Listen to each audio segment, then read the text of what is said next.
Bienvenue sur Info Live TV, nous sommes le mercredi 27 février. Merci de nous retrouver pour un flash d'information. Un jeune étudiant israélien a été tué aujourd'hui et plusieurs autres grièvement blessés dans l'explosion d'une roquette Qassam tirée depuis la bande de Gaza qui s'est abattue sur le collège universitaire de Sapir dans le Negev occidental. 34 roquettes Qassam se sont abattues aujourd'hui sur le sud d'Israël, dont la majorité sur la seule ville de Sderot. Une autre roquette s'est écrasée près de l'hôpital Barzilai d'Ashkelon. Le premier étage de la Knesset, le parlement israélien, a été entièrement évacué ce soir par les services de sécurité après la découverte d'une enveloppe de poudre blanche suspecte. Le député du parti religieux séfarade Chasse, Shlomo Benizri, ainsi que son assistant, ont été évacués vers l'hôpital après avoir semble-t-il été victimes d'un léger malaise dû à la poudre encore non identifiée. Un peu plus tôt dans la journée, l'armée israélienne avait lancé un raid aérien contre une cellule terroriste du Hamas à Gaza, tuant 6 membres de l'organisation islamiste. Les terroristes éliminés avaient suivi un entraînement en Iran et en Syrie et étaient revenus dans la bande de Gaza récemment, profitant de la brèche ouverte dans la frontière avec l'Égypte le mois dernier. Les terroristes planifiaient de perpétrer un attentat de grande ampleur contre une cible israélienne. Premier jour en prison pour Omri Sharon. L'ancien député de la Knesset et fils de l'ancien Premier ministre Ariel Sharon a été transféré ce matin du tribunal du district de Tel Aviv vers la prison de Ramleh, où il purgera une peine de prison de 7 mois.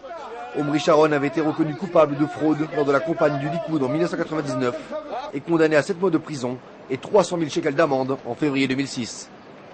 Omar Suleiman, le chef des renseignements égyptiens, se rendra en visite en Israël la semaine prochaine. Il y rencontrera des responsables israéliens de la défense afin de s'entretenir de la sécurité de la frontière entre les deux pays et de l'avancée des négociations pour la libération du soldat israélien Gilad Shalit. Omar Suleiman rencontrera notamment le Premier ministre Ehud Olmert ainsi que la ministre des Affaires étrangères Tzipi Livni et le ministre Ehud Barak.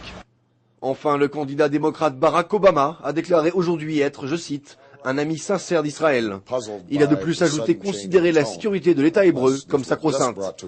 Monsieur Obama a tenu de cette manière à se démarquer du soutien embarrassant qu'il avait reçu de la part du leader noir Louis Farrakhan, dirigeant de l'organisation Nation of Islam et connu pour ses dérapages antisémites. Votre programme sur Info Live TV, c'est aussi une interview téléphonique exclusive avec maître Stéphane Zerbib, l'avocat français de la famille Shalit, qui se rendra bientôt à Gaza.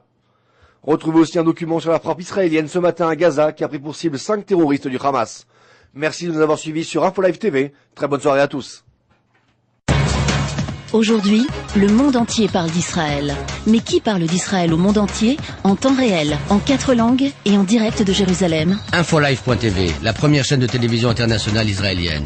24 heures sur 24, 7 jours sur 7, suivez de l'intérieur l'actualité d'Israël et du Moyen-Orient.